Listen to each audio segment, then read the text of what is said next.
What is up, everybody? Welcome back to the Debbie Rao YouTube channel. We are back talking top 25 teams. We're starting to get into the teams that we want to talk about. Sorry for all the other teams that we did. We're going to Florida State Seminoles. We're going to be talking about them. They had a great season last year, so we're going to be diving into what does this season look like for the squad. We're going to go through its offense, defense, the schedule, the big game against LSU, and then what is Mike Norvell doing on the recruiting trail. We're doing all of that here, so hit that like and subscribe button while the intro is going, and we'll get you ready on the other side.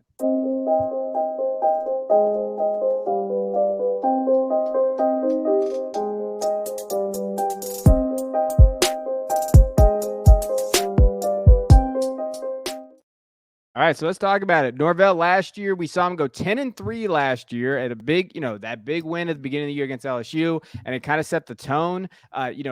Jordan Travis, I mean, he was the guy last year for them, and he absolutely did well. 3,200 yards, 24 touchdowns, 5 interceptions. He led them to that. So you have to like what they did. They won the Cheez-It Bowl, baby. Anytime you win the Cheez-It Bowl, that's a plus on here against Oklahoma, and that was a good win there.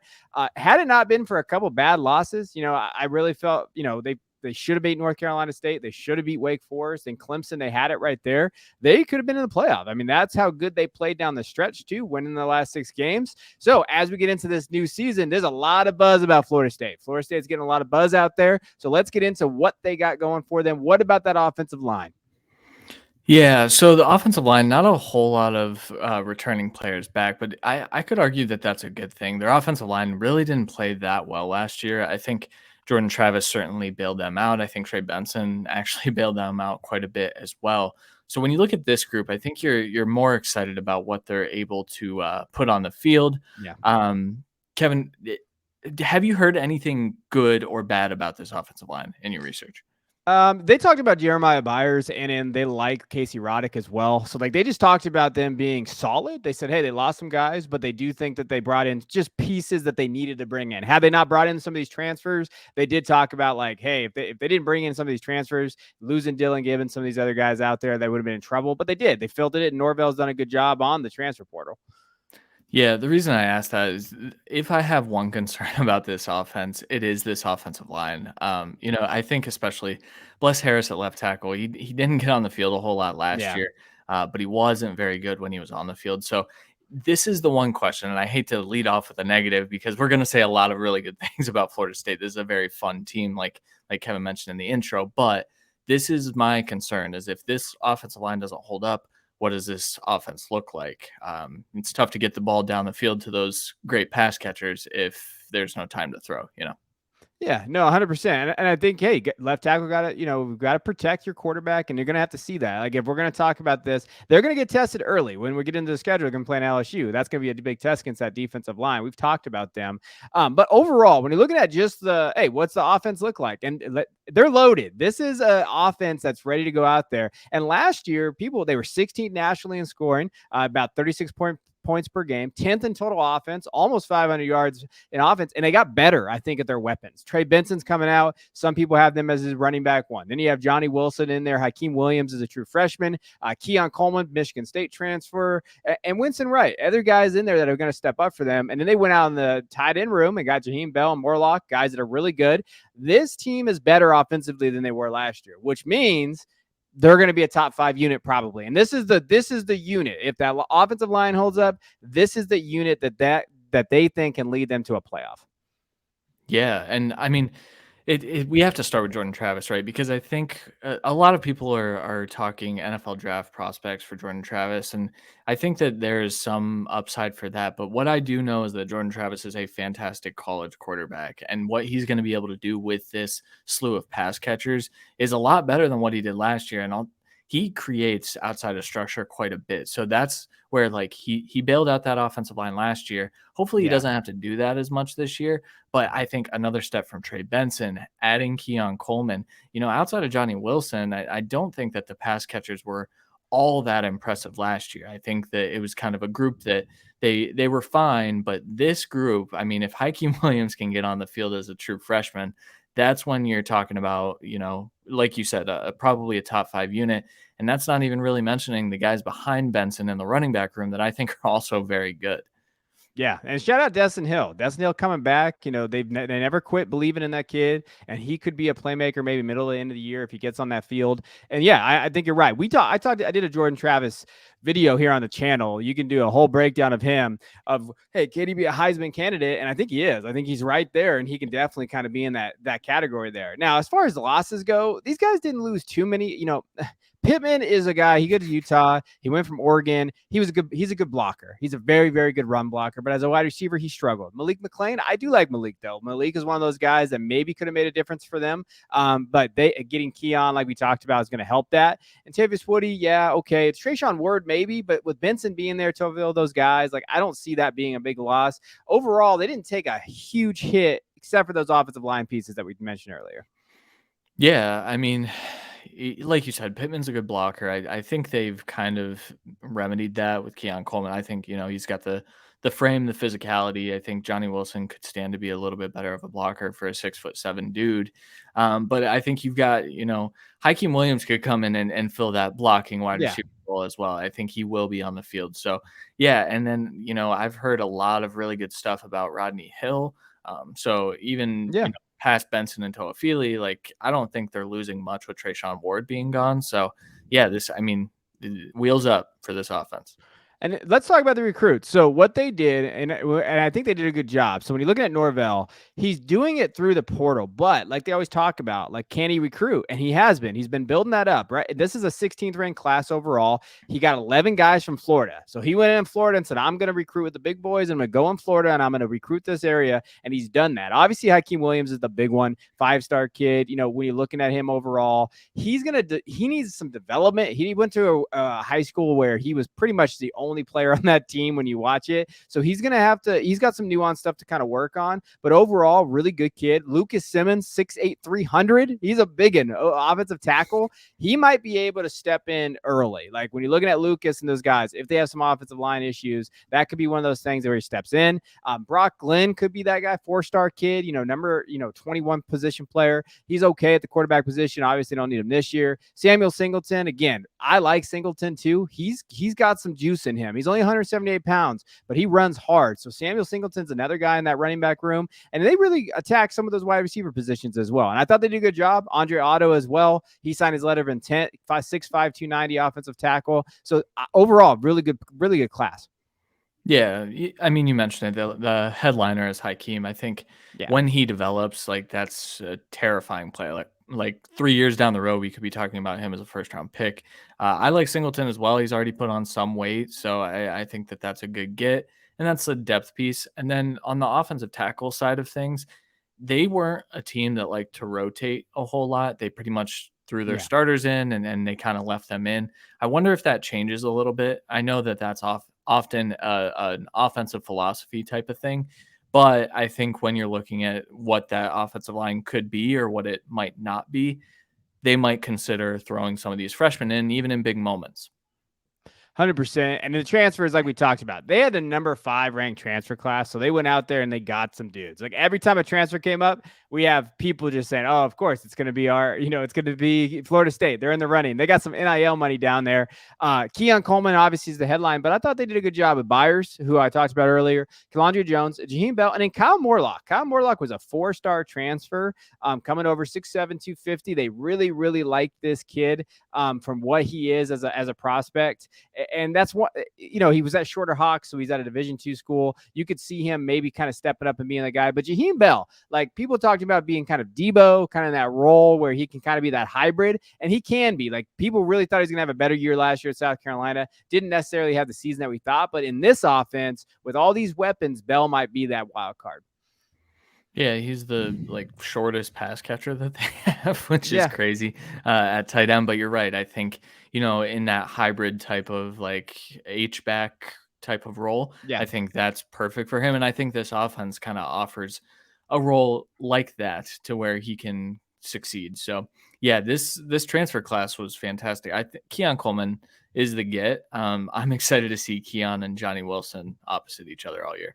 Oh yeah, I mean it's gonna be hard for defenses. If they stay healthy, it's gonna be hard to stop them. And really, the impact players is Jordan Travis. Like this offense is gonna run with Jordan. If he's healthy and he plays, they have a shot to beat anybody in the country. Then you have Trey Benson, who, if he's gonna be that running back one, and shout out Christian over here, Florida State fans, you should be thankful. Christian was talking about him being running back 2 of the class, even 1 in November, like last November, and people were like, no, and now it's caught up. And Trey Benson gives them that extra kind of, that extra weapon, but that guy they can rely on down the stretch. Johnny Wilson, Keon Coleman, yeah, those guys really matter. I would say we could have put on the whole offensive line too. Like if those guys develop and they're solid, this team is going to be just fine, but they're going to get tested early.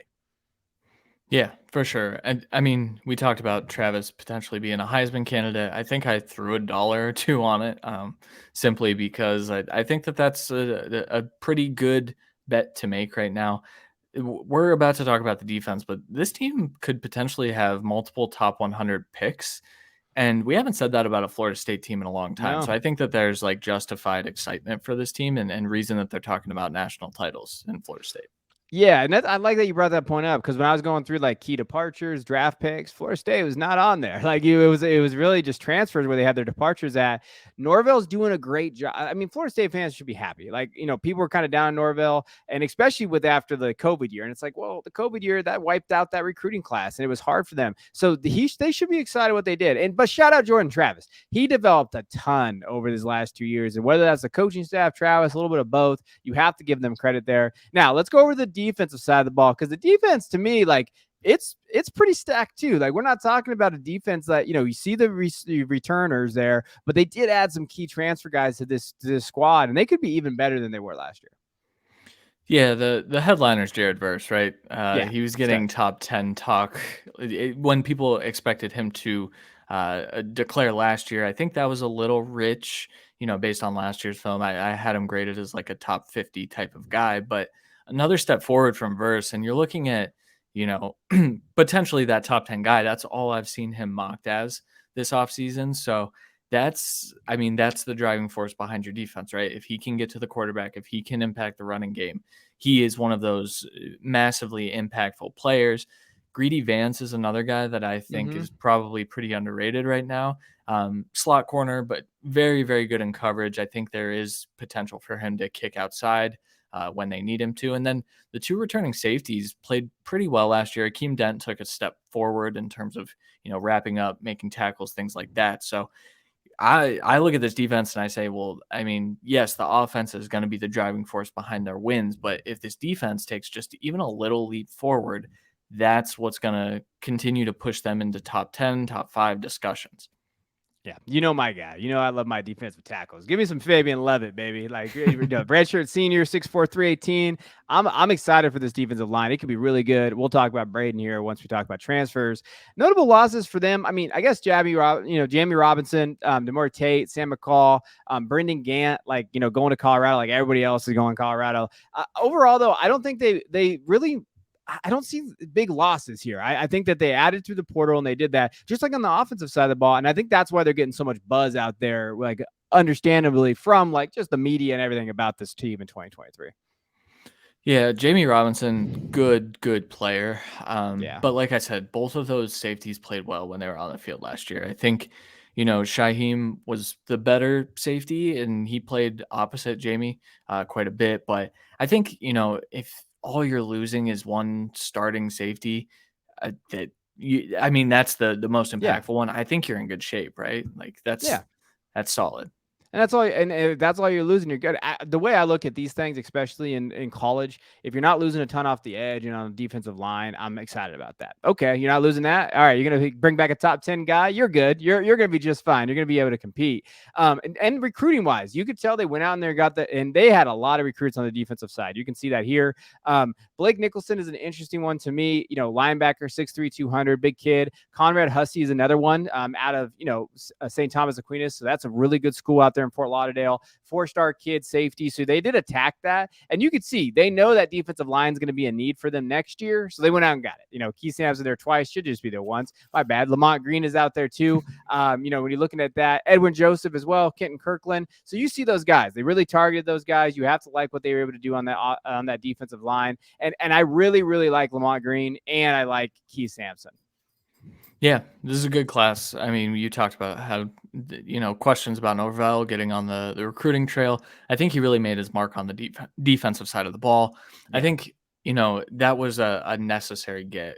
They could fill some of those holes on offense with transfers because of how good that offense already was. I think this is time to build the defense up, make sure you're kind of always in that top 20 in recruiting. And this was a good start. Also, Hussey, great name. Hussey, great name. And then shout out, there's another guy in here, Jaden Jones. You see him there as a 3-star kid, but he's coming from community college, Hutchinson, Kansas, out there, Hutchinson Community College. 6'6", 240. Kid is good. And I think he's going to get that rotation in there early in that defensive line. So Jaden Jones is one of those guys that really was highlighted by me when I was in there. As far as key transfers, I want to talk about Braden Fisk coming over from Western Michigan. I think the Broncos, and he was the get for them on defensive line. Like, you like what he is. 58 tackles last year, 31 solo, 6 sacks last year. Him and Verse together, man, on that defensive line is going to be scary. Terrifying. One of the better defensive linemen in college football last year, regardless of competition. I think he's got those tools and those traits that you're looking for when you're going and getting an interior defensive lineman. And when, like you said, putting him on the same defensive line as Jared Verse is going to present some massive matchup problems for offensive lines that they play. So yeah, that's a big get. The other guys, I think Fentrell Cypress is going to be one of those come in, start, be an impact player type of guy. But Fisk is the one. Yeah, Daryl Jackson too. Getting a guy from Miami, you gotta like that if you're a Florida State fan. Just shoving it to him a little bit there. Yeah, I like Fentrell Cypress. I can't wait for Virginia fans to hop in the chat and tell me how bad he was. But listen, he's gonna be good for them. He's gonna get like that solid piece out there in that cornerback position. As far as impact players, I mean, I think it's Jared Verse and Fabian Lovett. I love both those guys. You could have put on Fisk as well, just that area. I put edge Patrick Payton on here as well because I do think that defensive line could be the top 3 group in college football. That's how solid they are, outside of the Georgias and just the Alabamas, maybe, about those areas. Florida State's right there. And I put Fentrell Cypress just because I feel like he's going to have to come in, 4-star kid, and really kind of make that impact for them. Yeah, I like the Peyton call. I think there's going to be a little more room for mop-up duty for him. So I think he's going to get some of those, sacks that might not have been generated by him, but, he'll make sure he closes those sacks out when versus just getting double and triple teamed on the other side after what we saw last year. So yeah, this is a fantastic defensive line. It's going to be the driving force behind this defense.